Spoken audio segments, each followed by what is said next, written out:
Welcome back to another episode of Season 5 of the RAG podcast.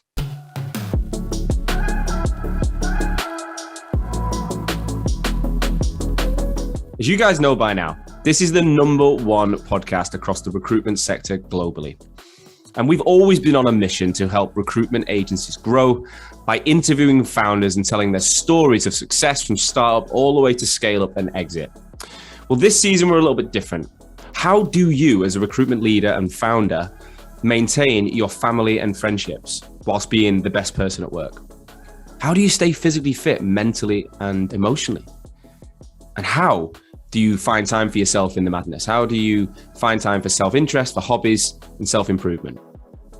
Well, to help you with this, I'm going to be interviewing someone every single week that can demonstrate experience in one or more of these areas. So I'm going to talk to recruitment founders and also some experts from outside the industry who can deep dive into things like relationships and health and well-being. So sit back, relax, and I hope you enjoy today's show. Hello, guys, and welcome back to another episode of the RAG podcast. Today, I'm live, but I'm not live. I pre-recorded this episode a couple of days ago.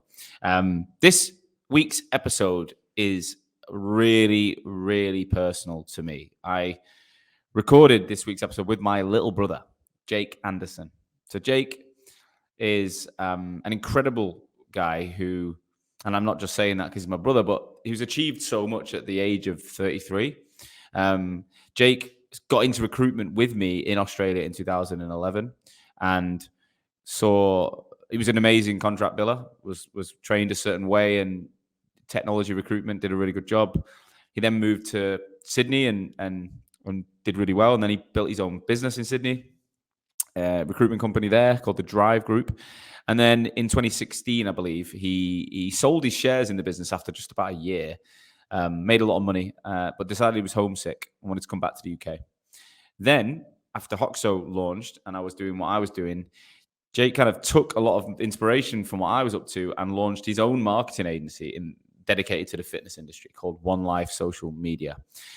One Life grew pretty rapidly to a 7-figure business. He had over 25 staff, and he was working with 600 clients all over the world. The skills he'd learned in recruitment definitely benefited him, but he didn't know the industry. And he still managed to build this amazing business built on content, running adverts for gyms all over the world. But he wasn't happy. He was far from happy. Jake suffered from extreme anxiety, depression, burnout. And when the business was at its biggest at the end of 2019, he was miserable. What happened after the pandemic was that Jake's business fell apart effectively, mainly because clients all told him they wanted to pause their contracts in the pandemic because every gym was closed around the world, but also because Jake genuinely didn't want to do it anymore. He realized that he wasn't happy and that actually life's more important than the business that he created, even though from an ego perspective, that's very difficult to accept. So this is very personal to me. I saw this journey as his older brother. I actually lived with him in the summer of the first pandemic the first lockdown, because I'd split up with my wife, moved out of back to Manchester, lived in his house. So I'm suffering from a divorce at the exact same time that Jake's dealing with the most severe depression I've ever seen in my life. He even admitted to having suicidal thoughts at this point. It was nuts. Anyway, fast forward. He's now no longer doing that business, and he's actually now working with high-performance individuals like recruitment owners and actors and some sports people and all different types of people to help them to ensure that they don't suffer from the same burnout and anxiety that Jake suffered. It's fitting that, when I recorded this, it was Mental Health Awareness Week, and I posted about Jake's story on LinkedIn. It got well over 100,000 views. This is raw. This is honest. And I hope you really enjoy it. I hope you get a lot from it. So, without further ado, Jake, welcome to the RAG podcast. Good to be here. Thanks for having me on, mate. A bit weird. It's a bit weird for me, I'll be honest, having my little brother on the show. And I can see in your house, I've been in your house so much. I know exactly. I could just imagine there's like incense burning in the background. It smells like a yoga retreat in your house. There was before, yeah. Jake, do us a favor. I know it's some people might know you based on some of the content I put out recently, but a lot of people listening won't. So just give us a really high level overview of who you are right now. Yeah, so right now I've just started a new, officially launched a new business as a high performance coach, mainly working across like mindfulness and mindset with high performers, Entrepreneurs. Yeah. So business owners, looking at the recruitment sector. Obviously, I've worked in the digital marketing space and also the fitness industry. But yeah, entrepreneurs and business owners. Right. Cool. And you've helped me. You've worked with me quite a lot, so I know firsthand, right? I think it makes sense though to go backwards for people. I always do this on the show. I always like to go back. I can do a bit of the going back. So the backstory with us is obviously we're brothers, and I went traveling in 2010 with Amma, my business partner, one day, and I remember you got back from America and said, "Where are you?" So I said, "We're at Facebook pictures," and you were like, "Cool, I'll be there on Friday." I was like, "What?" And then you just rocked up a few days later, and that was it. That was our journey to getting abroad, and then we landed in Melbourne. But so tell us your version of how you got into recruitment, because that was 2011, long time ago now. Long time ago, yeah. So, so obviously I came to meet you in Southeast Asia. I'd just been coaching football in America and also doing some photography. And then obviously we traveled Southeast Asia, and then we ended up going to Melbourne and got Dark days. Dark fucking days. Dark days, yeah. The start of it was difficult. We were staying in different hostels. We were doing a lot of different jobs. We were working for charities, selling on the street, working as tradies, working at different trade show events, and horrible times. Not really, weren't really fit for those kind of jobs. And then, what other jobs did we do? We did loads of different things anyway, didn't we? And then I think it was about 6 to 8 weeks into being there, being in hostels, and we were like, well, we have to make a decision here. Are we going to stay and carry on these kind of jobs, go and do some farm work, or we're going to go, we're going to try and get a career, or we're going to go back to the UK? And then James got a job, didn't he? Yeah, James got a job, did he, in recruitment and sponsorship, and the exchange rate at that time was pretty good, and the salary was quite appealing. When he got a $50,000 salary, I remember we were there in our like really cheap suits from Big W that we just bought, going to the Melbourne Grand Prix, like earning about, I don't know, $8 an hour or something. $50,000. Yeah, I'll do that. It was about £30,000, wasn't it, at the time? I think. So, yeah, it was appealing, and then I ended up, starting to apply to different rec to recs, and spoke to a few different ones, and then got put across to like a certain amount of recruitment companies, and then went to some interviews. You spoke to my old mate Pete Watson at one point, didn't you? I spoke to Pete. Yeah, he missed out though. There's another who got there a bit quicker. Gutted, Pete. Gutted. That would have made Mint Artois. That placement. That would have made him. And then I had 4 interviews in a day. So actually went to the first interview, which was with Sirius Technology in Melbourne, and they were a startup at that point. They had about 4 people, and went to Hayes and 2 others. I can't remember the names now. I went to 2 others and got an offer from Sirius in the interview, and was like, yeah, I'll let you know by the end of the day after I finished all the interviews, and decided that it seemed like the best option for me and the best fit, and ended up joining Sirius, which was your life. I went to Randstad, Amma went to Randstad, James went to Randstad. So we all went to the big corporate, and you went to this, literally like 3 or 4 of you in a room, weren't there, down the road. Were you on Collins Street as well? Yeah, Collins, wasn't it, in Queens? Yeah. So we used to meet at lunches and after work and stuff. And I remember you had a hardcore experience. Like I was like, softly sent to Sydney in week 2 to go to training. You were like, I felt like you were just shaving your beard off every hour, because you were like, you look so corporate, but you're in this little room. Tell us about, what was that initial boiler room like in Melbourne? Sorry. Yeah, it was definitely corporate and aftershave, and obviously wearing a suit for the first time, pretty much. And yeah, I was lucky. I ended up working with a guy, Tay. I proposed, like one of the best, probably the best biller in that company, like $1 million biller, and he was a great mentor and a great person to work with. And then there was only like a small team of like 2 or 3 others, but they had an established business in Sydney. Yeah. So the Melbourne office was relatively new. The desk I was on was like literally there wasn't a desk. There was no contacts. There was no candidates. There was nothing. So I had to just build that from scratch. But luckily, I sat next to Tay and asked him a lot of questions, and he was there to support me. And I didn't know what I should be doing or what to expect from being in a role. So it was very much like there was never a job given to me. There was never anything given to me. So I had to go and find it myself. And I think it was really good character building, and I think it was a good first experience in recruitment to end up doing that. You learned a pretty brutal way of doing it, didn't you? You learned like I was the opposite. I joined the commercial division of Randstad, and then they won this government tender, and they put a lot of Brits on 457 visas into a team that was the government team, where we basically had a PSL we'd signed with no contacts. No one had to use us, but everyone was allowed to use us. There was only like 5 suppliers you competed with. Yeah. And it was like a training ground. They didn't even give us a commission structure. They just went, go out and make big. And I got to like 20 contracts out, made no money. I remember you were like not doing any deal. And then suddenly you did I think you made like $20,000 in a month. And I was like, what the fuck has he just done? Yeah. I mean, it was difficult for a while. There was obviously no commission early on. And then I think I did a few deals. I got a lot. I was very unlucky as well. I was doing contract mainly and perm. I was doing a mixed desk at that point because we were such a new business. But yeah, I was unlucky. Some of the deals I was putting in were just falling out last minute, people dropping out. I remember I was in the gym with you where we were staying, and the first deal fell out like the first day we started. Oh. It was horrible. But yeah, in terms of the commission, I think it was like 20 grand in that first month after doing some placements.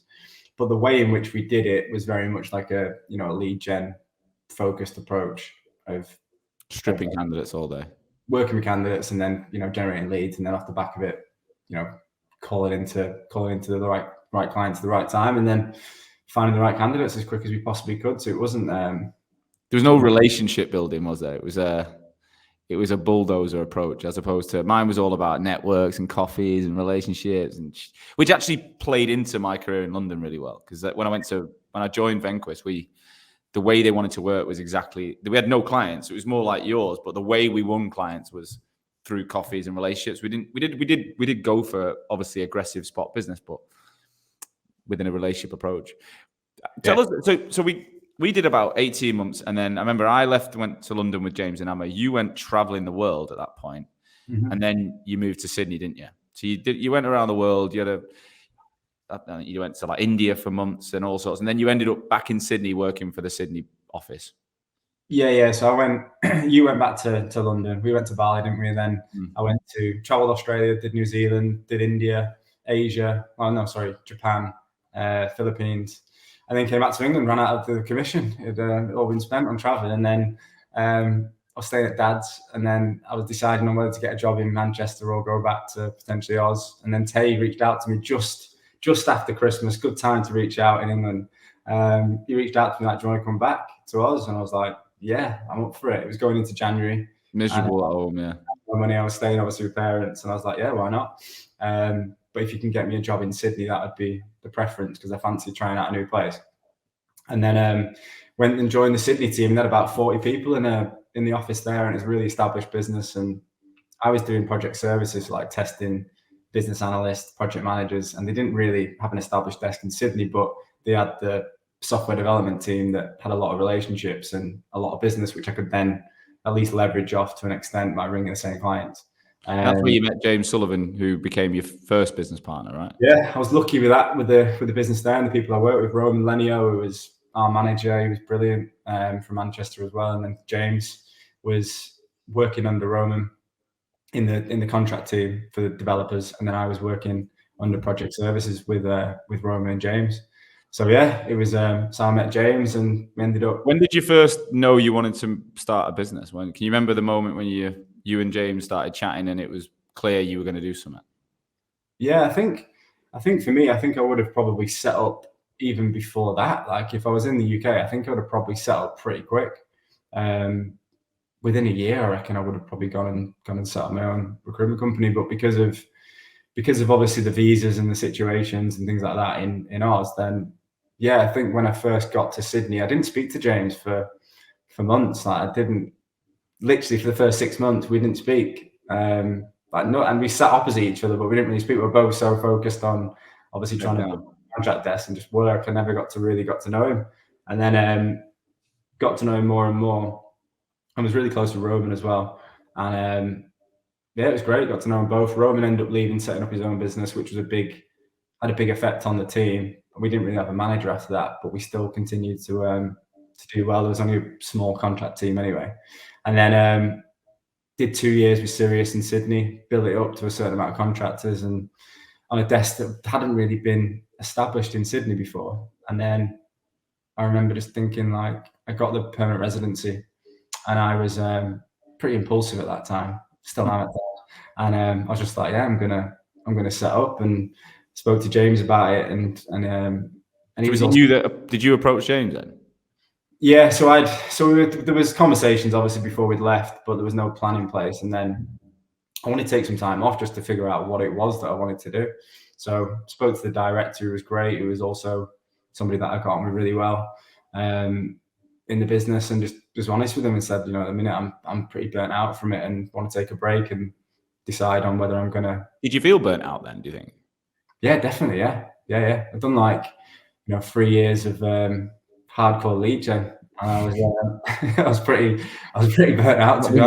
Not been given a single bone in 3 years. Yeah, definitely needed a few months. So I spoke to him. We left on really good terms. There was quite a big transition in the business at that point. Quite a lot of people were moving on from the company, and I took a few months off. Spoke to James, and he was also keen to go ahead. And then we set up the TheDriveGroup. So. That's a bit I forgot. So at that point, I'm at Venquist doing my thing, going quite well, starting to make money. When did you take time off? What did you do? I can't remember that. Yeah, so I took 3 months off. So I took 3 months off in Sydney. It was just gone past summer. It was going into winter, and going to Hawaii and then travelled America for about a month. But for a couple of months, I was just going to the gym and taking some time off in Sydney and still going to the beach. And did you have PR so you could do that? You had permanent residency, so you weren't worried at that point? I had PR, yeah. Like, the rules have changed since then, like in terms of how long it takes to get PR, how long it takes to get the passport. But at that point, yeah, I had PR. So for me, it was. So you could do what you want. And James, did he take the same time off, or did he stay? So James stayed in the company for I don't know how long it was, maybe a month, 2 months, maybe a month. And so paint the picture of the TheDriveGroup on day one. What I remember you telling me about. Paint the picture for people. What was it really like starting your own agency in a foreign country with another British lad? In what year? And what year was it? Can you remember when you actually started? It was 2015, July 2015. So what were you at that age? What age were you then? 26? 26. Young, isn't it? So tell us, what was it like? Where were you based? Where did you work from, etc.? So me and James went to Hawaii together with our girlfriends at the time, and we also worked with Volcanic. We were the first Volcanic in Oz, I think, at that point. Well, because Volcanic was Venquist's website, wasn't it? And you said to me, they look good, and they've got a subscription model. No, I'm not having that. So you negotiated against their model, but to be the first website in Australia, which is pretty cool. Yeah, and I think they've done pretty well in Oz since then as well. And so basically got back from Hawaii, and then we'd obviously set the website up and got some little bits and bobs done, and getting different CRM set up and things like that. And then literally we were like, well, where are we going to work from? I'm not going to work from home, so we worked from James's gym. So he had an F45 studio, and we were like, well, we might as well save on the rent for now and just work from somewhere where we also go to the gym, so we could train in the morning. It was in Bondi, so we'd go drive to the gym, train at like 5:30, I think it was, or something, and then or 6, something like that. And then by 6:45, we'd have showered in the gym. There'd be another class on, and we'd be walking through the class and then going to this little room, which was in the gym, but it had no. Like, you had to walk past people training and then go into a little room, and we both had our desks facing the walls. No windows, nothing. Just a little room with 2 desks. So you could be like a beautiful Sydney day, and you wouldn't have a fucking clue. You're in like some cupboard. Yeah, just in like a cupboard, and the music was well loud from the F45 class. So we'd be on calls from That reminds me of my bedroom in Melbourne. Do you remember that? So just to cut in, we lived in this house by Albert Park, which is where the Melbourne Grand Prix is, isn't it? And it had 3 bedrooms, one for Amma, one for you, one for me. But my room, which at the time I thought I got the short straw, but it turned out to be quite good in the winter. My room had no internal window. It had no external windows. I had a window that looked into your room. It was fucking weird. It's like they put a fake wall up and created 2 rooms. But this window was really high up, so I couldn't actually see in your room. But I remember whenever you'd switch your fucking light on to go to the toilet, I'd think it was morning. I remember once I actually got up because you put your light on, must have gone to the toilet. I thought it was the morning. I started getting ready for work, and I didn't look at the clock. It was only like 3 a.m. So that, not the best experience at all. So what was it like working in an office with no windows? Yeah, it was pretty. For a few months, it was all right. Like you can get by with it. You can do it for a period of time, but yeah, you wanted to be out for coffees as regularly as possible to try and. How did you just use the method you'd always known then? The way you built Melbourne, the way you built Sydney, it was like, well, you were so used to cold desks, it didn't make a fucking difference that you were on your own. Really, you just go after new clients you didn't know. It was exactly the same. Yeah, just go after clients that we didn't know, and we'd use the same strategy that we've been taught, and it literally made no difference at all, really. And we had a lot of success very quick, and then obviously we just continued from there. We did about 5 or 6 months in the office. We were getting asked by candidates and clients like, "Where are you?" Because it sounded like we're in a nightclub or something. It's just like, the music's blaring in the background. Yeah, well loud, and then we're just like, we're just near a gym. We're in the gym. But we just say to them, we weren't near a gym. And then it got to a point where we were both like, I think it's time to get an office or be closer. We lived in Surrey Hills, which was near the city. So going to Bondi was the opposite direction. And we're both like, why not? Let's get an office. So we moved to, got an office in Surrey Hills.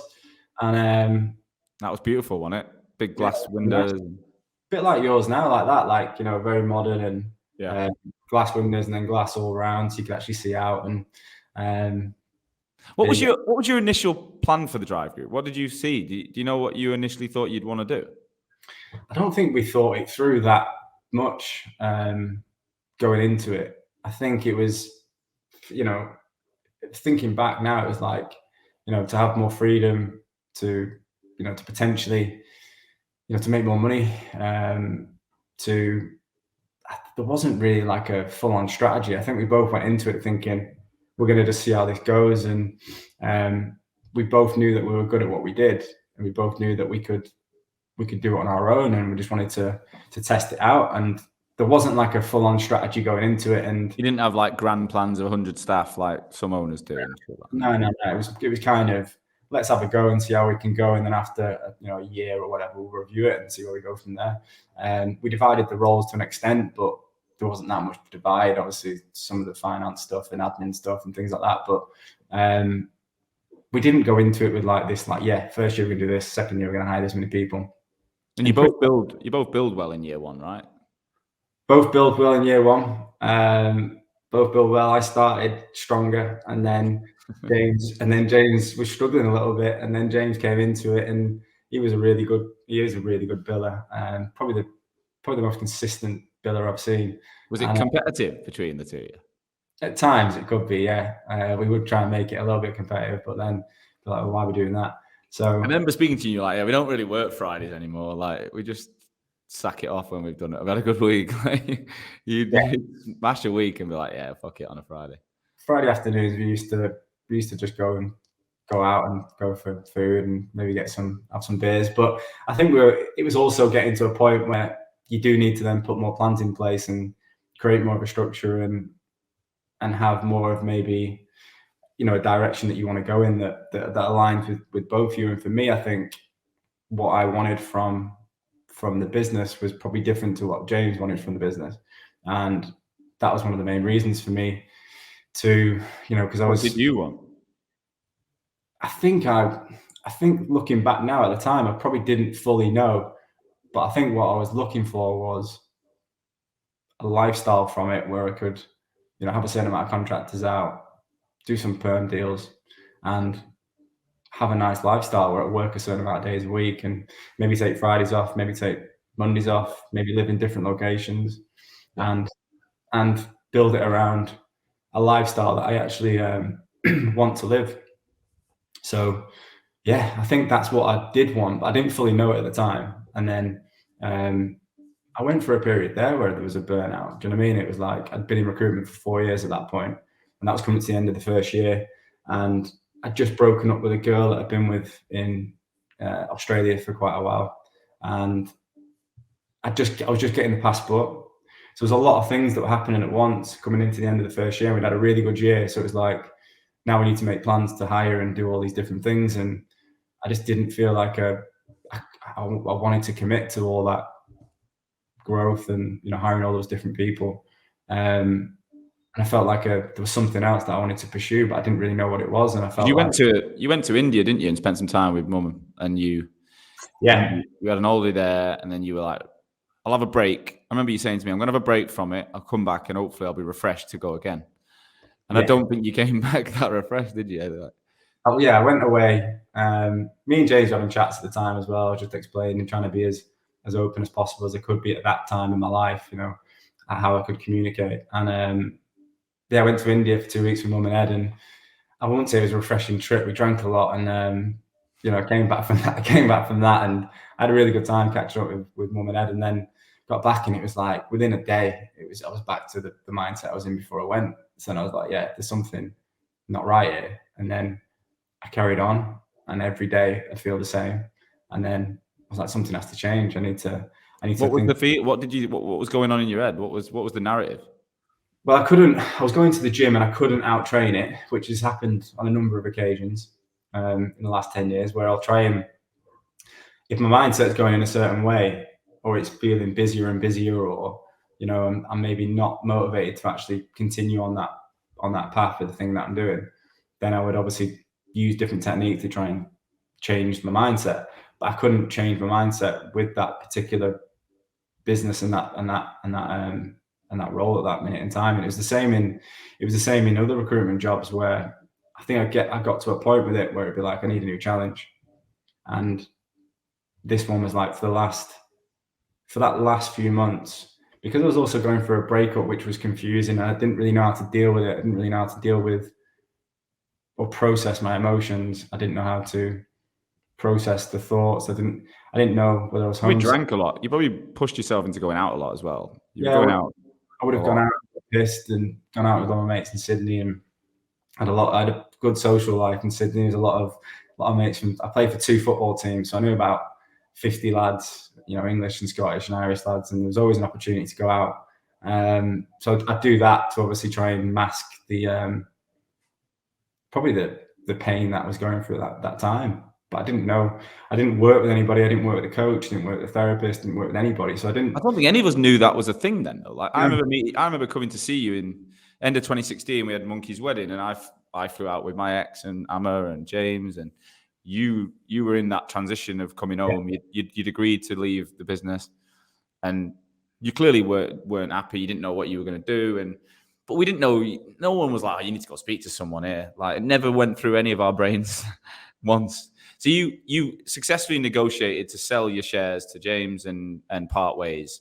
And it was tough. I remember you had to get legals involved. It was really emotional. It was tough. But the good thing was you and James seemed to remain friends. It was like instantaneous. You didn't lose that bond with him. No. It was a difficult period for both of us, and I think we were both trying to do the best we could and be as honest and open and upfront as we could be.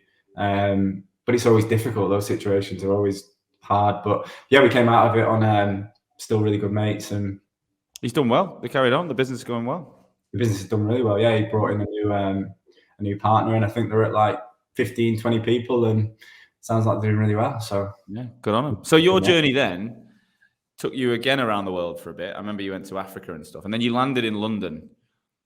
And I was moving out of my flat in Crystal Palace. I'd just launched Hoxo Media. I wasn't engaged at that point. I was engaged in 2018. But me and Fids were like, we need to move to Essex to live closer to her family. So you moved into my place. And then I remember saying to you, because you were thinking about opening a gym, weren't you? You were going to do something. You didn't know what it was. And I was like, what I'm doing for recruitment companies, this marketing business, you could do for gyms because you were so into fitness. It was the only thing you seen because you'd been to Bali and done all this training, hadn't you? Yeah. And it was the one thing you were genuinely interested in at that point. Yeah. So then I left Sydney, went to Thailand, did 30 days in Thailand, to literally, obviously, just get fit and no alcohol for 30 days. Probably, I think that was the first time I'd ever done it. And I was like, this feels good. Within 30 days, I was like, released a lot of stress, felt a lot less burnt out. I was like, I actually probably could go back to work now, back to the recruitment. But then I met up with one of my mates, George, in Thailand. We did a month hardcore, like training like twice a day and no drinking. Then I went to Bali, did another 30 days, no drinking. Then I met up with you and a few others in like Asia and stuff and Hong Kong, and then came back to London and moved into your flat. You did start the TheDriveGroup UK. Do you remember? You start the same business. Did you use the same website or did you have your own version of it? Same website, just with a different URL. Yeah. So the plan was launch a UK recruitment company. So I came back and I was like, still wasn't sure whether it was your heart wasn't in it. Whether it was I was in Australia, whether it was because I was based in Australia, was I homesick? What was the reason why I wanted to leave in Oz? So I came back and I was like, I'm gonna have a go at it in England. I'll try it on my own and I'll give it a go. Did a few months, did a deal. Did one deal, didn't you? One deal, spent a bit of money on ads, probably broke even on the whole business venture. And then I was like, did that deal and felt literally nothing. I was just like, yeah, this isn't for me anymore. But it was good to do it. I could test it out. And then I was like, right, now it's time to go through the process of winding down these little bits.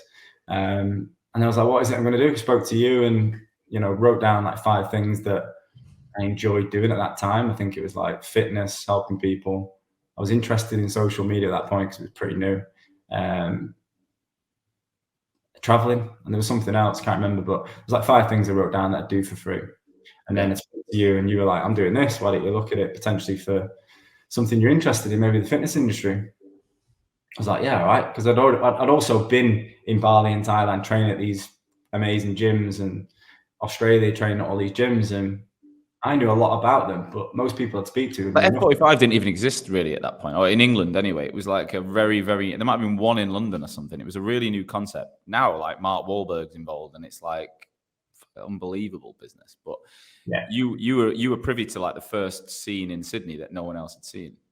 Yeah, so it was starting to grow pretty quick, but it still wasn't like recognized internationally. If anyone doesn't know what we're talking about F45 stands for Functional Fitness 45 or whatever, and it's basically those group classes, isn't it? It's that studio based. I'm in this office now. There's one called High at the bottom, and it's exactly the same. It's you go there, you beast yourself for 45 minutes in a room in a group, and that's it. And they've literally exploded around the world, those class-based studios. Mm-hmm. Yeah, so it's like boutique fitness. So high, more of a premium price point and class-based. So like they run like a certain amount of classes per day. Mainly it's like in between of a personal trainer and going to the gym, isn't it? It's like an in-between point. It's like that model that they went in between at a better price point than like a PT. Yeah. And like semi-private PT. And they've done really well. I don't know how many studios they've got now, but I know they had like 2,000 a couple of years ago. And then, so I was like, I knew a lot about all these different fitness studios, but not many people did. And they weren't marketing very well. And even, it was quite a relatively new concept about 5-6 years ago. And then I decided to set up a fitness marketing agency, a digital marketing agency, which I knew nothing about. I knew nothing. It's exactly the same as me. I knew fuck all about this space, but I had that. I was liking what I was like and you was like. It's like Wayne Rooney when he was playing for Everton at 17 or 16. Like, nothing, so you've got no fear.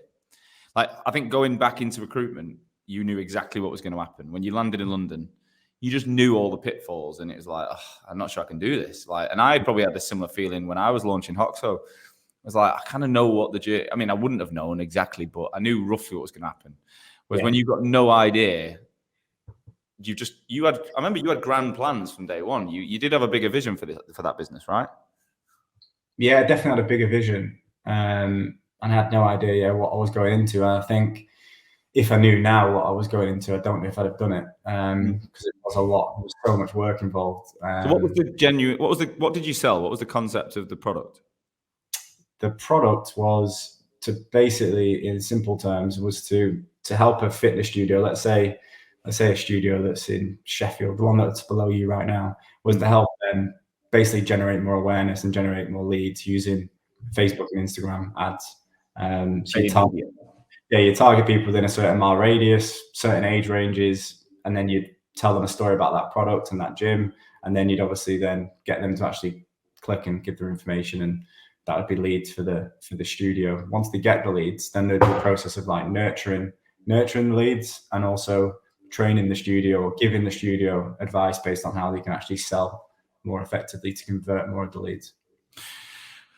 I mean, the fact you can explain it in 30 seconds as clearly as that means it's a good model, right? The clarity in that model is great. I think a lot of marketing is so ambiguous, so fucking all. That's why my business product, it's I train recruiters how to brand themselves better on LinkedIn by following a proven methodology, right? It's the same sort of thing. It's simple. We were nowhere near that at that point. Hoxo was going through all sorts of. I remember you were like, every week you seem to do a different thing. I'm interrupting this episode to talk about our main sponsor today, Talent Ticker. And if you're looking for ways to get ahead of your talent ahead of competition in 2022, Talent Ticker is here to help. Everyone says to me, Sean, candidate short market. Like, I've literally just got off my academy today, and I've had 150 recruiters tell me the candidate short market. What that means is they're spending so much time trying to find candidates, and they're spending less time talking to clients. Okay. Which means there's a challenge, because if the market corrects itself and turns, are you going to be aware of who are the hiring clients? And are you also getting access to the best candidates? So Talent Ticker, through the end of this month, any Hoxo listeners who request a demo of the Talent Ticker product will receive a free personalized list of leads to help them get a jump on the rest of the year. It's the first recruitment intelligence platform. It's like the Bloomberg of recruitment that provides you accurate contact information of both passive candidates and the companies looking to hire. So it gives you that predictability of when a company's been, got investment or grown to a point where they believe they'll be making hiring decisions. It'll tell you what type of roles and the contact information for the hiring manager. So it's passive candidates and the opportunities. It kind of seems a bit too good to be true. So anyone using this tool can guarantee you'll be calling the right person at the right time for the right reason. Don't wait.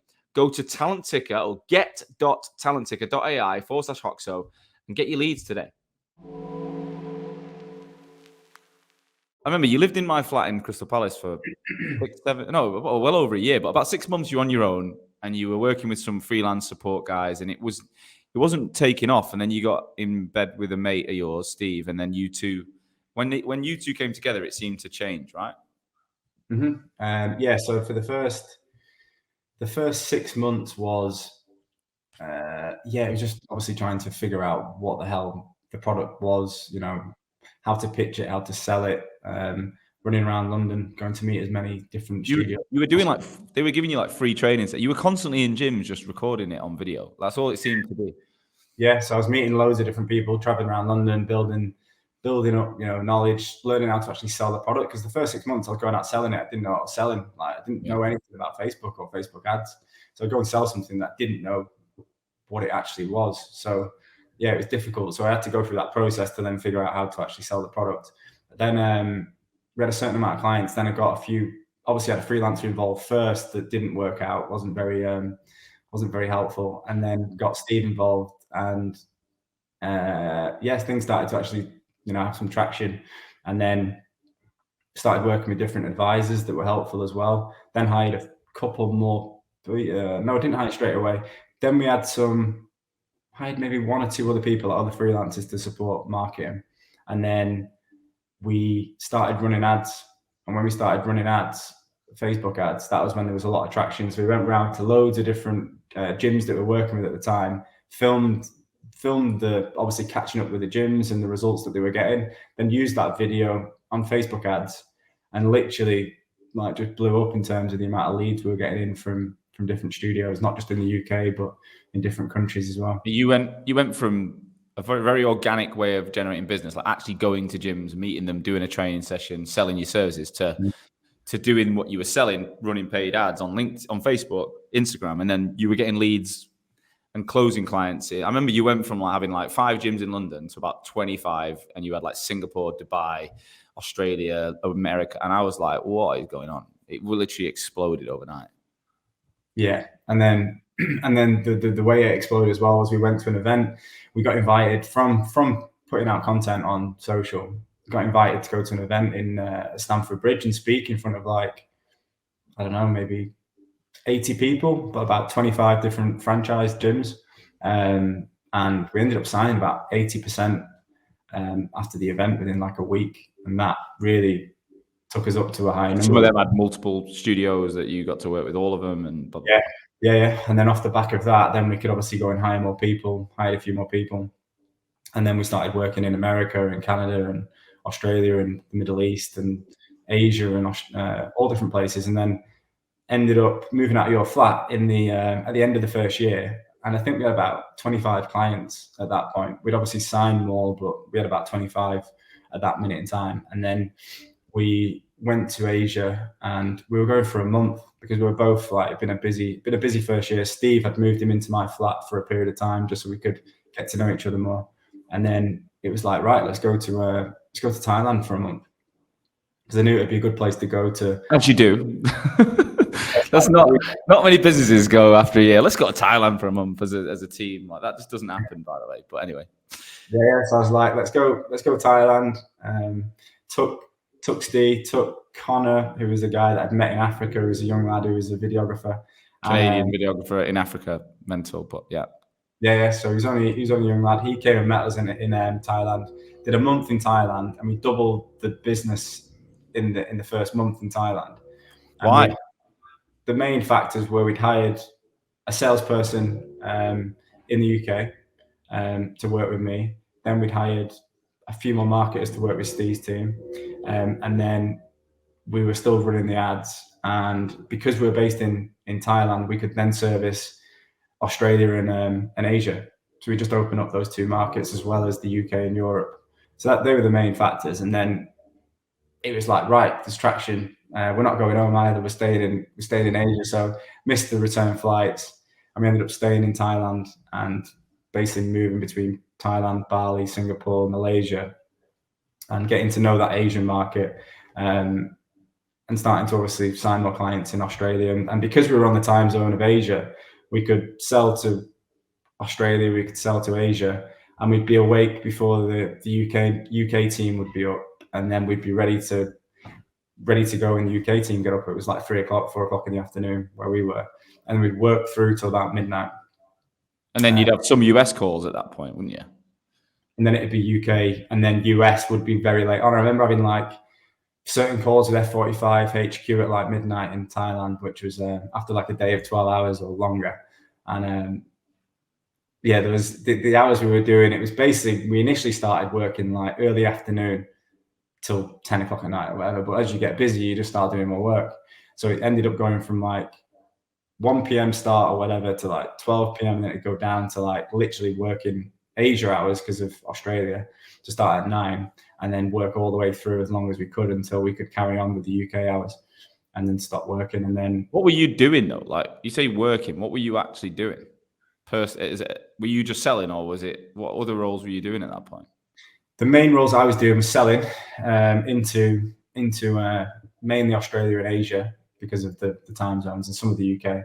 I was recruiting for the whole business. So I was doing all the recruitment. So I'd hire, I'd go and find the people, obviously get the team to interview them, and then go through that process, that was a big part of the role. Obviously figuring out the direction and the strategy and looking at the product and things that were working, things that weren't working, how we could improve the product, working with the marketing team, working with the finance team, making sure, because we had a lot of challenges around like, exchange rates and making sure that we could charge in different currencies and just different things that came up that I had no idea about that we had to figure out.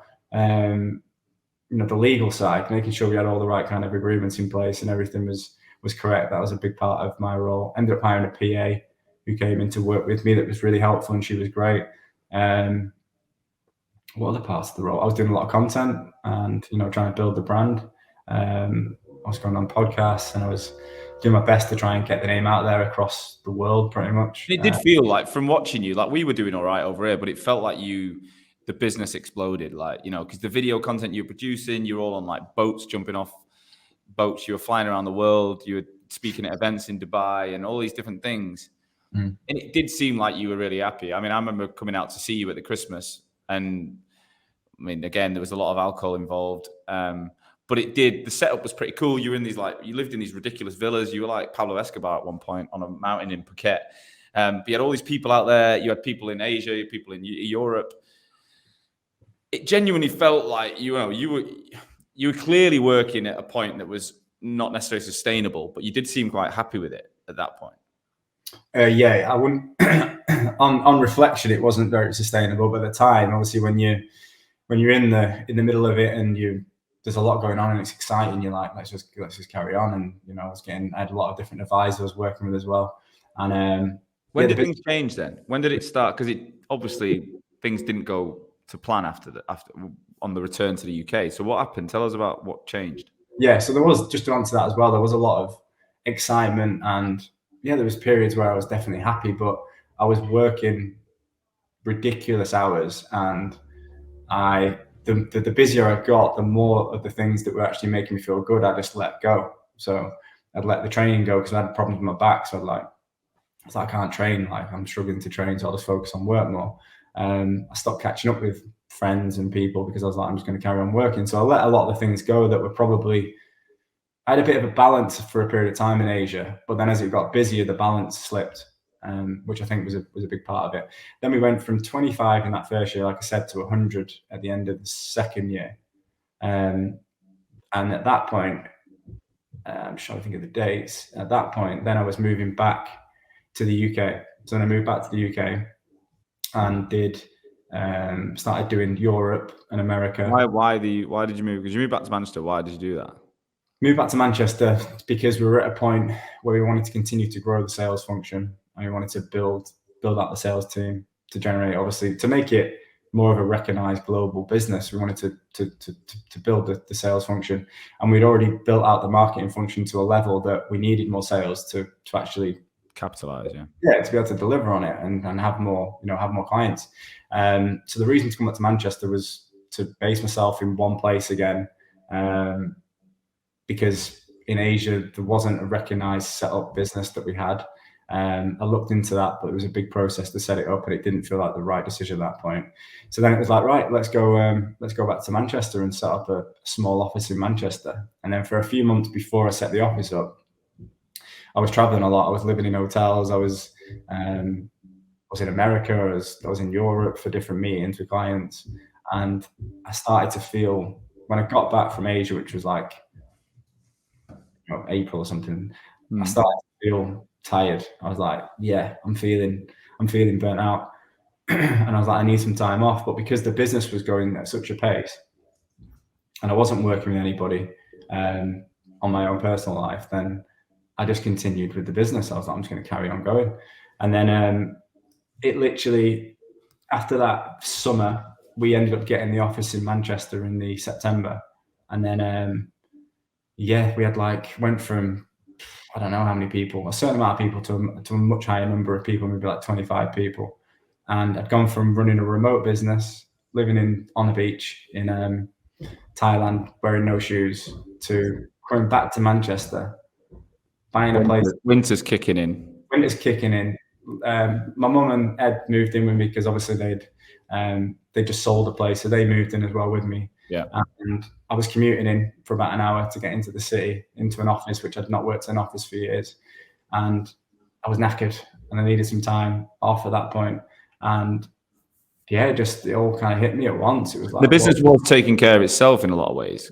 There was people doing every job really. Like, you were still selling, but you weren't essentially doing anything. Like, you did have the pillars in place that the whole business was ticking.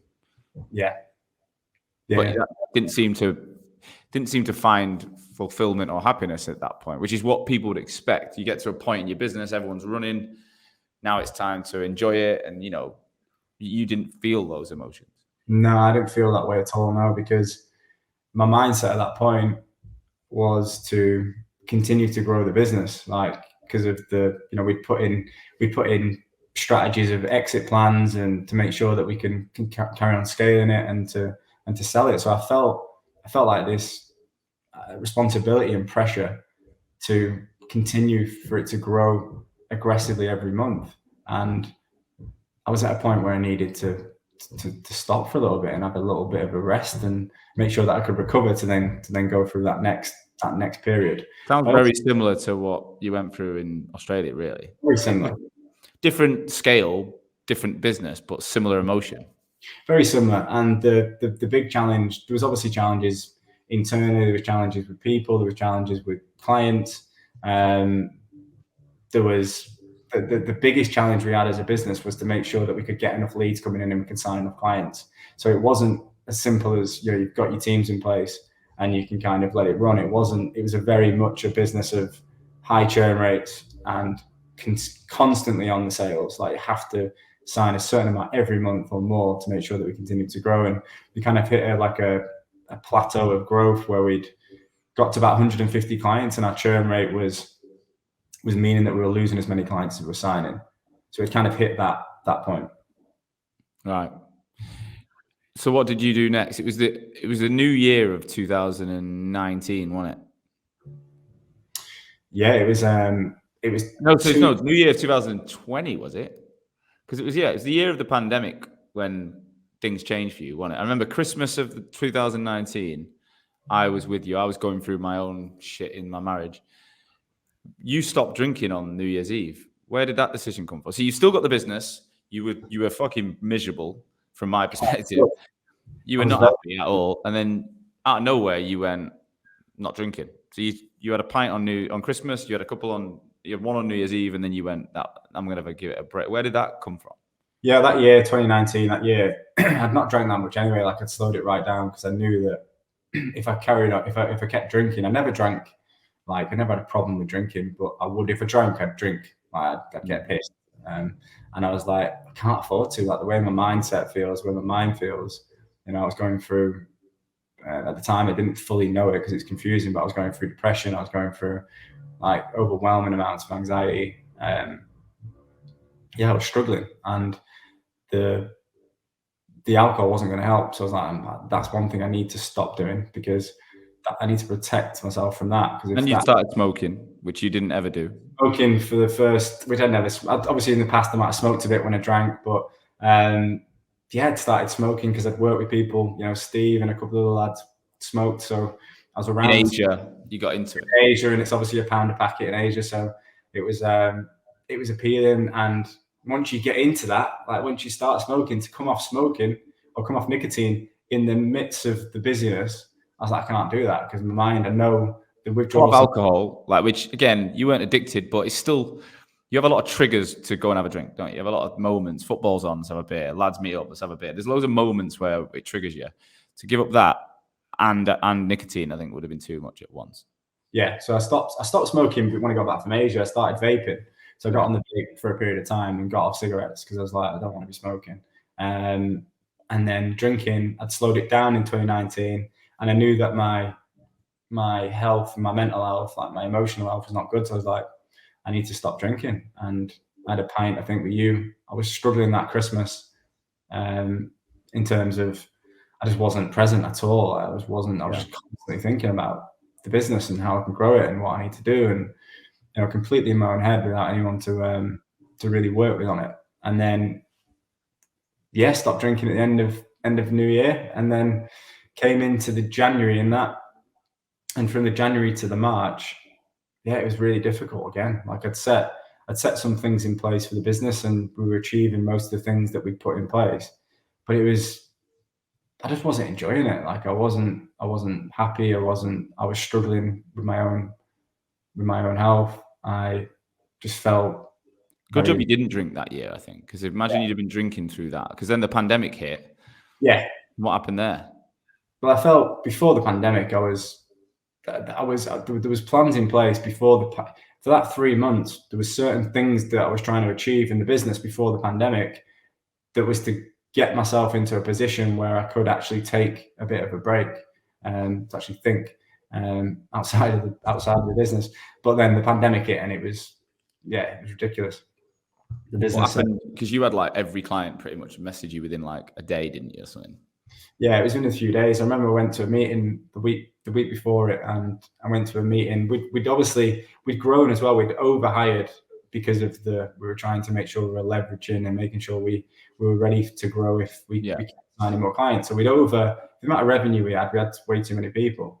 And then obviously the pandemic hits, and the clients we work with are relatively small businesses. You know, the revenue is not that big, and they were really affected by it. And literally just had pretty much every client, not every client, but within let's say 80-90% of the clients that didn't want to continue and didn't want to carry on paying. So that you've lost 90% of revenue overnight.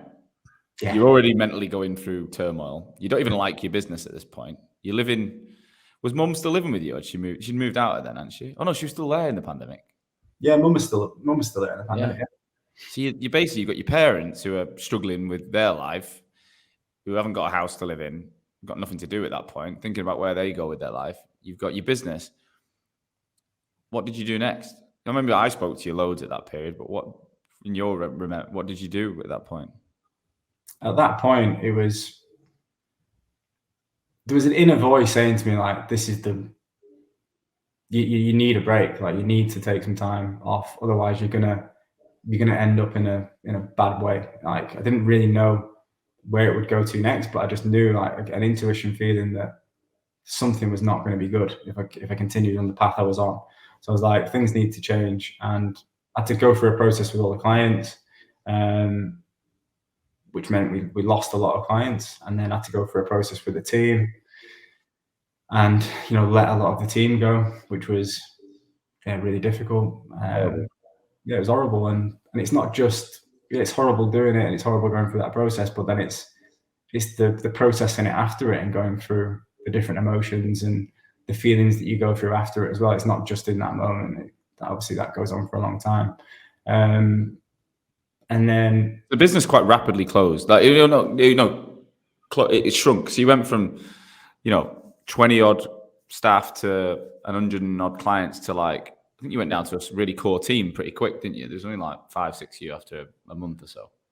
After a month or so of the lockdown, when that first hit, there was maybe 5 or 6 people, and maybe, I don't know, 20% of the clients that we had when COVID hit.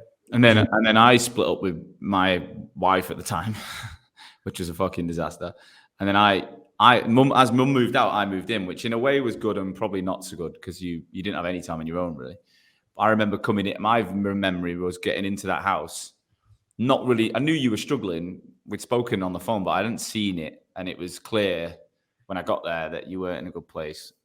More that the way I would recall it is just processing information was just not happening. Like, you'd say you just couldn't think. Like, you would literally, I'd talk about something and you'd be like nodding, but I could tell you weren't listening. It was just like you were so trapped in this business in your head. Mm-hmm. What was going on in there, if you can remember? Like, what were the thoughts? It's hard to remember fully, but at that point, it would have been like worst case scenario thinking. What is it? Like, thinking about thinking about what could go wrong. What has gone wrong. Going through different emotions like regret and guilt and shame and fear and doubt and anxiety and depression, and just mind being very active and thinking about anything negative and nothing positive. Do you know what I mean? Like, just thinking about constantly being very self-centered and focused on myself and thinking about the business and how I can just get through this next period, because what I really needed was time off, but I wasn't able to get the time off because of all the things that went on with COVID.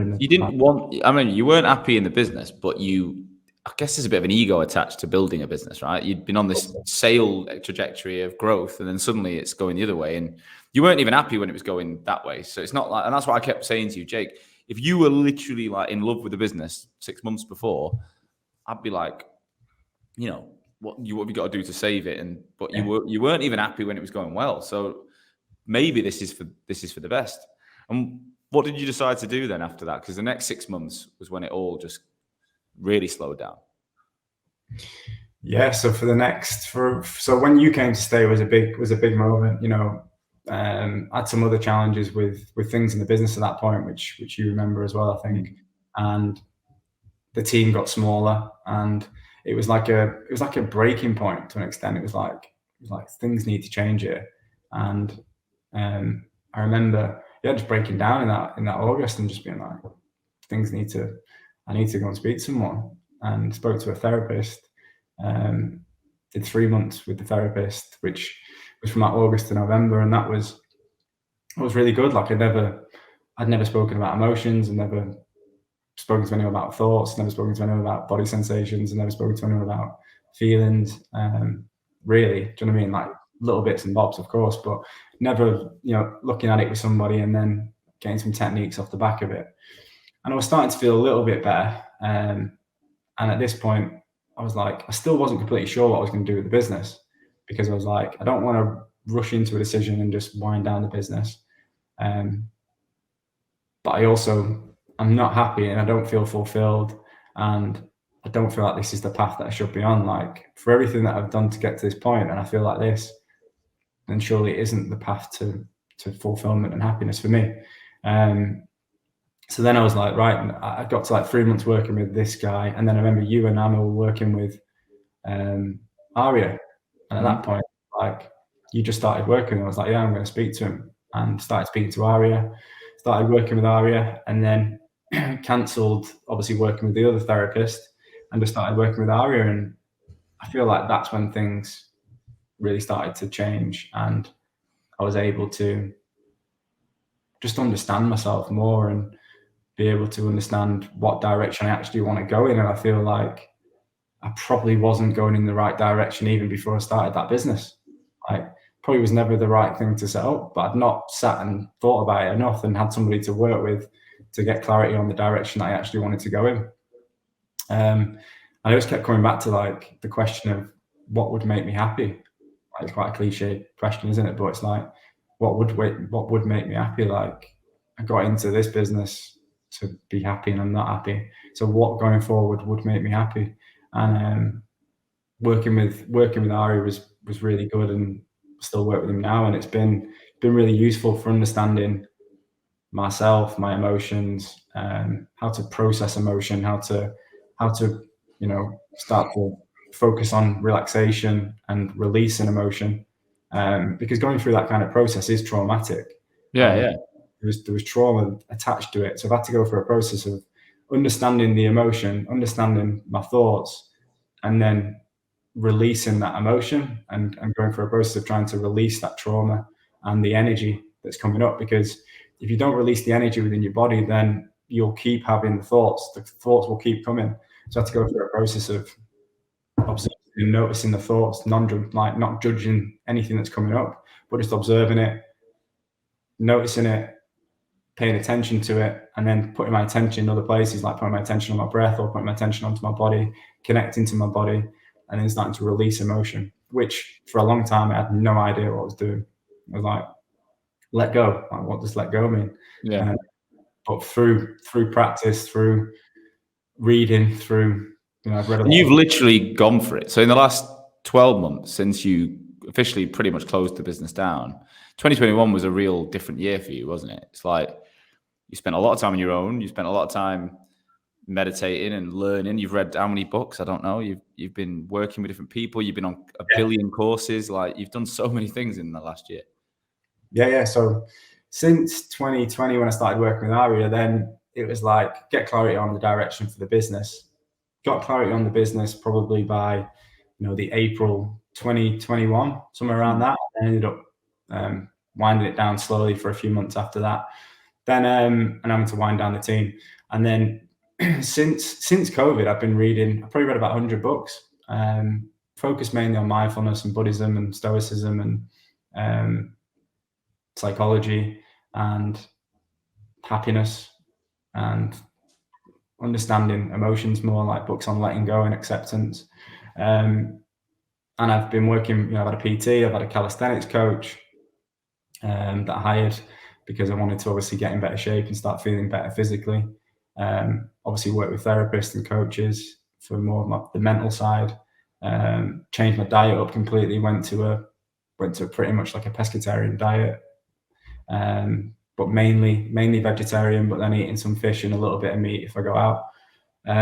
Sleep. Been really focused on sleep and making sure that I'm intentional about how long I sleep for, and I've got like a tracking ring called Aura, and there's another one called Whoop that you can get. But just to be more intentional based on sleep, because I think I've underslept for as long as I can remember. But now I've started to understand that more. And journaling, I've got to a point where I don't like have a time every day where I'm going to journal. But when I feel like my mind could be getting busier, or my mind could be going down a route that I don't think is very helpful, then I'll go and journal and I'll write. The fact that you've just spotted, though, that's the difference, right? You've literally just said, when my mind goes down a route that I don't think is very helpful, that's the awareness, right? And I feel like that's what I've learned from Aria, and what I'm very grateful for, is that I can spot my own thought processes now, whereas I never used to know what I was. I didn't know I was in control of it before. I used to think it was just, you'd go through a problem and you'd overanalyze the fuck out of it all the time. And then, a bit like a tap, once you can say, well, I don't want to go down that road. Like, I want to, but you got to know how to do that. But you can keep your mind in a better place and your body in a better place. 100%. In terms of, you can't control your mind, you can't control your thoughts, but you can change the relationship you have with yourself and your thoughts. So you can notice the thoughts, and you can go into, you can write the thoughts down, you can look at what's coming up, and then you can go through a process. Like, there's different techniques you can go through to actually change the way you speak back to yourself. Because the thoughts that are coming up, you're not the one, the automatic thoughts coming up, you're not actually saying it. There's an inner voice that will speak back to the thoughts. So obviously lots of different thoughts coming up, and different voices we have inside. But there's a way that you can actually look at what's coming up from thoughts, from emotions, from feelings, and then you can go through a process to understand that habitual pattern that you've got in place, but then show yourself love and compassion and actually say the right thing back to yourself, which will help.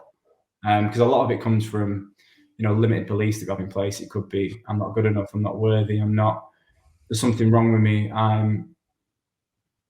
there's someone else. You said it the other day to me about the second layer of judgment, which is insane, right? So like, you'll do something, will happen, you'll feel an emotion, you'll react a certain way, which is the bit that you want to work on.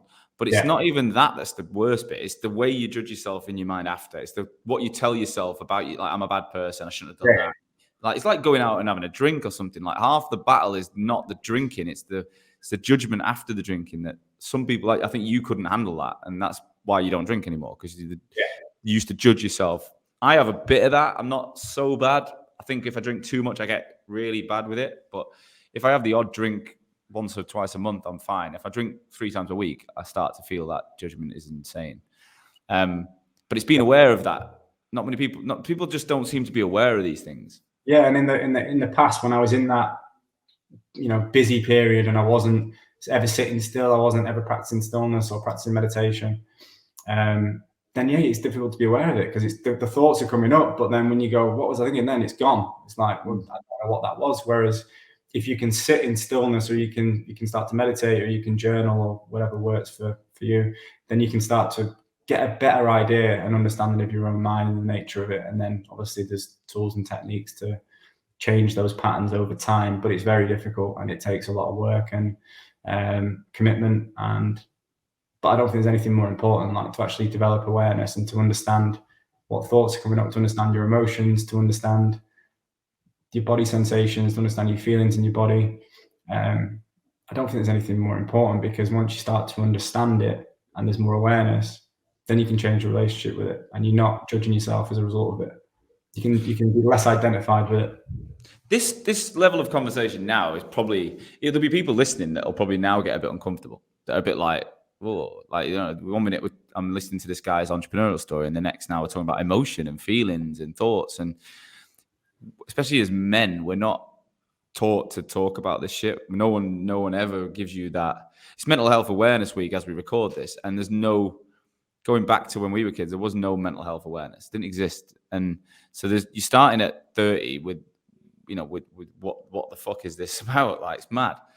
So tell us about what your mission is now, because you've now, One Life is still the business name, but it's changed. It was One Life Social Media. Now it's One Life Mindset Coaching. So tell us what you're trying to achieve now. Yeah, so what I'm trying to achieve now, like, there's a lot of things that I've gone through. There's a lot of experience I've gone through. There's a lot I've been able to learn. I've invested heavily in lots of different things to get to this point. And one thing I didn't mention then is how important meditation's been for me. Like, I don't drink alcohol anymore. I don't drink caffeine anymore. And if I feel tired during the day, I'll meditate for like 5 or 10 minutes. I'll meditate in the morning, every morning. It's like the first thing I'll do. It's like brushing my teeth. And like, meditation's been huge. Like, I'd never meditated before 2 years ago, and now it's probably the best thing in my life.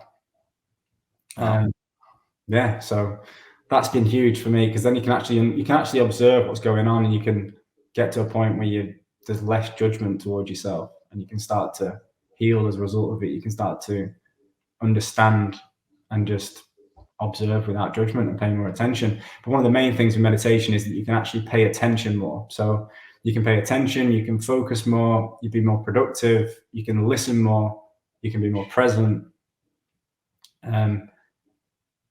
By paying attention, for example, if you're in your mind a lot and you're thinking a lot and you can't get out of your own mind, once you actually start to meditate and you can build up that attention, you can put your attention into different parts of your body and drop out of your mind and drop into your body, which can be, like, for me, can be amazing. Like, at night time when I go to bed, say if you've got a busy mind, you can focus on paying attention to your body and drop out of being in your mind, and obviously fall asleep a lot easier. I think 90% of recruitment owners would agree that they're always in their mind. They've been, like, how many people I've had on this show have talked about getting home from work and kids are there and wife's there, but they're still in the office in their head. Yeah. Often as well, like one guy was telling me how, like, and I do this, whereas when I used to commute on the tube train, London, I used to send a lot of emails and messages on the way home, like, the shit I've missed during the day. Worst thing about that is you get home and then you get all these fucking responses as soon as you get in. So then you get home, you see someone, like, at the time it was just me and my ex and Henry or whatever, but still I'd get a load of replies. And then instead of talking to the person you should be talking to, you're in your phone or you're in your mind, because whereas, it's so dangerous. We go through life, we say that we're working for these people. We're trying to build these families and we're trying to provide, and we want to have the happy life that everyone talks about. But if we're not in it, if we're not enjoying that moment with those people, if we're not thinking about what they're saying and listening and responding, when are we working? What are we working towards?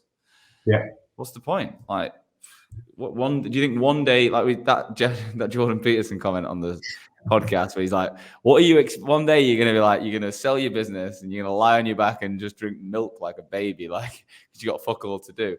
Like, what are you actually going to achieve by all this hard work if you can't be in the room with the people you care about today? Yeah, I think you've nailed it there. I think it's sorry. What are you trying to achieve now, though? That's the point I want to get at. It's like, what's the vision for you, not just you personally, but like, why are you now looking to help other people?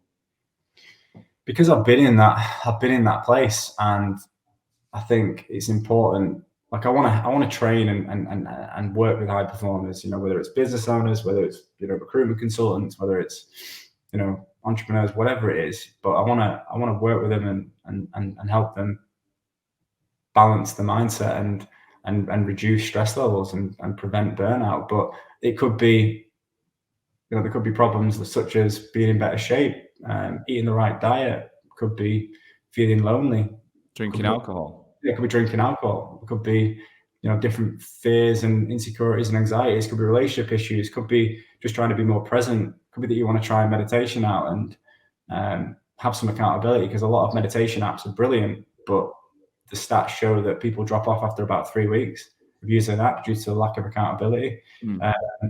So understanding how to, have a technique and how to actually meditate, it's definitely something I'm passionate about, because it's been really useful for me.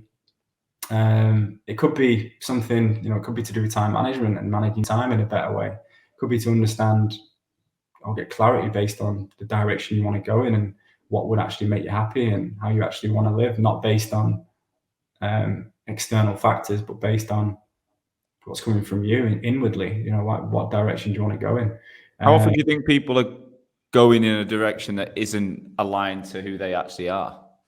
What do I think? Like from the people you speak to and network with and the conversations you've had, how often do you think people are they're following a route that they think society or, you know, their ego tells them to do, as opposed to what they really, truly probably want to do? Yeah, the egoic mind is obviously being set by social constructs and conditioning based on what society says success is, which is more money, more fame, more approval, more recognition, more of all these things that we think will bring fulfillment and meaning and happiness, but they don't always bring it. So I think for me, from going through the process and actually working with different people, I think it's about coming back to yourself, because a lot of the time the world will try and decenter you. The world will try and take you off being grounded, and it will try and take you away from what your path is. But if you can constantly have an opportunity to reflect and work with somebody to come back to what your path is and what you want, not what society says you should want, what you actually want, will take you on the right path over time. I feel that now. Like, I feel that with the way Hoxo's moved and my own life, living in Sheffield and remote business. Like, the amount of people say, "Oh, mate, you should be back in London and, you know, get that team in that office and grow it. You know, you got such a great brand." And I could do that. I don't want to do that. Like, I love the fact that I work remotely. I love I've got this little office that I go to on my own and I spend half a day here and half a day at home. I love that my team is all over the world. Yeah, I love the way I've done it. And I don't want to grow it exponentially to this. I don't like, we've got plans in place, but it's more around enjoying it and being happy. And, you know, there's financial targets, but I'm not, in the past, I would have pushed growth for the sake of, at the expense of myself. Yeah, I've done it. I think watching you is probably why I've been aware of what could happen. I think I've managed it. I've been less extreme than you. I think you've always been a bit higher and a bit lower than me in life. I think you've probably achieved more by a certain age than I have, but you've suffered more as well. It's been amazing to watch what you've done the last year. It's been incredible because you literally have transformed to a different human. Like, you're not, even the way you're talking now, the pace of your voice is different. The tone of your voice is different. You're like this, like, Buddha. You're like a Buddha or something. Like, you used to be fucking in your face, fast paced talker, bam, bam, bam, bam, bam. That's how I would have described you. And now you're like, it's like you've been laid back for a bit, drinking milk. But it's good, mate. So if someone's listening to this, right, recruitment owner, recruitment consultant, you know, what if they want it? Like, if they get in touch with you, how does it work? What would they get from you? Yeah, feel free to, obviously they can get in touch with me. But in terms of, I think it's important to note this as well. Like, in terms of what I do it's high performance coaching. And the difference between, say, coaching and an advisor is an advisor is going to just give advice based on experience and understanding, whereas a coach is actually going to, what I'd be looking to do is obviously work with somebody and be asking the right kind of questions and guide them to come up with the answers that, you know, for the most difficult questions that they currently have on their mind in a supportive and non-judgmental setting. Having someone that's in your corner, someone that you can actually talk to about any area of your life. Doesn't just need to be work, doesn't need to be personal, could be a bit of both. I've got obviously experience commercially with business. I've got experience understanding the mind and understanding emotions. I've been through it and I've come out the other side. And it's not like I'm figured it all out and I'm always feeling great, but there's techniques and tools to be able to deal with these things in a more helpful way. Because we don't have that, Jay.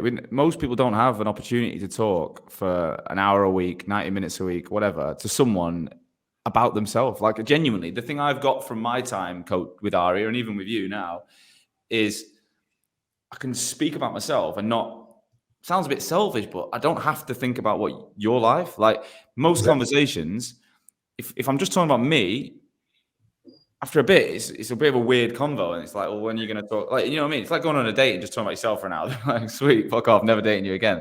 We've all had them weird days, you know. And I'll say this in recruitment. I'm like, the best skills of a recruiter is to ask questions and shut the fuck up and listen, because you've got to play the game, but also you've got to tell a bit about yourself. So you got to have a two-way conversation. Whereas this is an opportunity to escape that and just talk about you.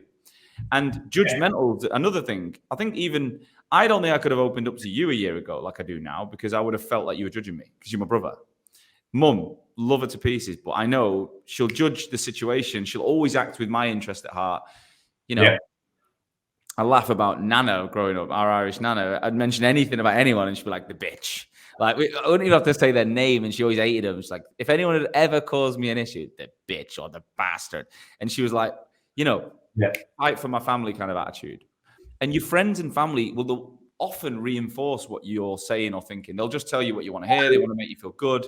They'll be like, yeah, that guy's a prick, or that company's shit, or whatever. Like, you know, I've just been fired. Yeah, that must be their fault, whatever. They'll always try and make you feel good because they care about you. But what that does is it doesn't give you a truthful mirror, and you're not then working things out. You're just being reinforced the same bullshit you're telling yourself.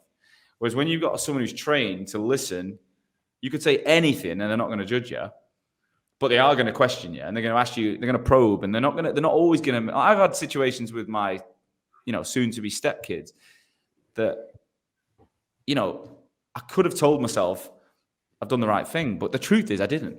And when I speak to someone externally and they look at me and they go, well, why? And they look right into you and they're like, well, why? Why'd you do that? Why did you say that? What do you think that means to them? And you're like, fuck, yeah. And deep down, you always know. The truth is you always know. Mm-hmm. And I've learned as well, whenever you justify things, this is something that you've picked up as well. Whenever you justify something, you overly justifying why you did something. Usually there's truth in the problem. There's truth. Like, you don't just, like Ari said to me, like, if I called you a broccoli, I was like, what? If I called you a broccoli tomorrow, would it offend you? I was like, no. He said, would you justify why you're not a broccoli? I was like, it's a weird thing to say, but no, I wouldn't. He's like, exactly, because it means nothing. But the second you're justifying something, it's because it's triggered you, because there's some truth in it. No matter what it is, there's always a little bit of guilt or truth attached. And yeah, I can't recommend people enough to speak to people like you, because it's an investment of time and money, but you're investing in your own mind, you're investing in your own life. You're trying to, you're going to be releasing so much and learning things that you just don't get elsewhere, especially when you're a high performer and you've got kids and wives and dogs and husbands and businesses and colleagues. It's fucking nonstop. Definitely. Of course it is. Life is definitely not easy. And it's one of the biggest regrets I've got that I didn't start working with somebody sooner. But at the same point, I'm like, everything's unfolding as it should, and everything's happening the way it should. And I think to go through the suffering and the pain that I had to go through and hit rock bottom was, the way in which it helped me to wake up from being in that like automatic pilot trance-like state, to actually having a better understanding of who I am and the direction I want to go in. So it's all worked out in the right way and for the right reasons. But finally, I'd just say, it's a good opportunity for people to also have the opportunity to actually offload and talk about their emotions and talk about how, any information they want to process, but also looking at like the thoughts and beliefs, because we are literally, we are interpreting everything through our mind. We are our mind. So being able to understand our mind more and being able to actually work on our thoughts and beliefs, and especially those limited beliefs, is only going to be beneficial in the long run. So yeah, hopefully that explains it. Love it. And now, so you're selling up the house in the background, the beautiful Alderley Edge apartment that I lived in, and you're off. Fingers crossed, goes through next week, and then you're buggering off for a bit. But you'll be working. Where are you going to go? Yeah. So I'm currently in the process of obviously selling it. It's been going on for a while, the process, and I've been back in Manchester for 3 years now, and it's been great. I've been able to obviously go through a lot of different things and settle back in and get into some good routines. But planning on Central America, so looking at Guatemala, Mexico, and Costa Rica, and just deciding on where to go first. Might even do Europe for a few weeks first, but I'm just going to be working from different locations and being based on my laptop. So when you decided last year, I'm going to go and pursue what would make me happy, you said it's having time to dedicate to yourself. It's working with people who've been through the same thing, and it's having the freedom to travel and live in different places. They were the things you said to me, right? And you're living it, which is amazing. And I know there'll be people listening with kids who can't just, like, I've now got a different situation. It's not as easy, but there's no reason why you can't create your future of what you want to do. There's no one. It's only you that's stopping you from going and exploring and doing what you want. Jake, thanks for being so open. Very odd but amazing episode for me. Obviously, I interviewed Amma as well not that long ago, and that was an interesting one. When you know someone so well and you've lived it with them, but to hear it from your perspective in detail is amazing. Thank you. I'm sure people will reach out to you. LinkedIn will be a good place to drop your DM, I imagine. Yeah. LinkedIn is fine, and then the website is onelifemindsetcoaching.com. Yeah, I'll get it all connected on, so it'll all be linked to the show. What I'd love to do is get you back on again, maybe in a year's time when you're sun-kissed and exotic, living on a beach, and we'll find out, maybe do some live coaching, or find out what you've been up to with different people and see how it's impacted, ideally, some of the amazing people in the recruitment industry. So thank you for that. Cheers, mate. Thank you very much. Nice one. Catch up soon. Thank you, as always, for listening to today's show. I truly, truly hope that you got value from it. That's the only reason I take time every week, is to ensure that my audience, future and existing recruitment owners, are learning from each other to make this industry that I love so much stronger. Today's episode was brought to you by Hoxo Media. I am the CEO and founder of Hoxo Media, and we are the world's leading content marketing and personal branding agency for recruitment businesses specifically. So we are working with over 200 agencies and 2,000 recruiters right now, both managing the brands, producing content, building written, video, podcast content for niche recruitment agencies all over the world, as well as coaching at a desk level individual recruiters in your businesses how to be better on LinkedIn. That's how to brand themselves. That's how to produce content. That's how to use the opportunity on LinkedIn to get traffic to their profiles and turn that into business. We're coaching people all over the world every single day. If any of that sounds of interest, please do visit www.hoxomedia.com or drop me, Sean Anderson, a personal message on LinkedIn. I would love to talk to you. Tune in again next week on LinkedIn. I'll see you soon.